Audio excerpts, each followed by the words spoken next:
আমাৰ গুৱাহাটী মহানগৰীত যি integrated traffic management system implement কৰা হৈছে তাত বহুকেইটা কেমেৰা ইতিমধ্যে সক্ৰিয় হৈছে আৰু যিখিনি ট্ৰেফিক সিগনেল সেইখিনি অটোমেটিক ট্ৰেফিক সিগনেল হৈছে গতিকে সেই অটোমেটিক ট্ৰেফিক লাইটৰ লগত যিখিনি কেমেৰা সংলগ্ন কৰা আছে তাতে automatic face recognition number plate recognition এনেকুৱা কিছু বৈশিষ্ট্য আছে আৰু যদি কোনোবাই ট্ৰেফিক ৰুল ভায়োলেশ্যন কৰে তেতিয়া হলে সেই কেমেৰাই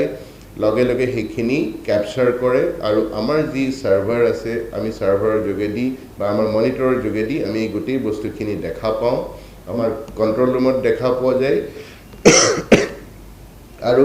যদিহে সেই ট্ৰেফিক ৰুল ভায়োলেশ্যন কৰাৰ কাৰণে কিবা ফাইন বা তেনেকুৱা ধৰণৰ কিবা শাস্তিৰ ব্যৱস্থা আছে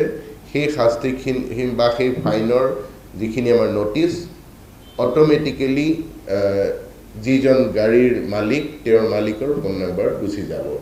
গতিকে মই ৰাইজলৈ অনুৰোধ জনাও যাতে যান বাহন আইন মানি তেওঁলোকে যাতে নিজৰ যান বাহনখিনি চলায়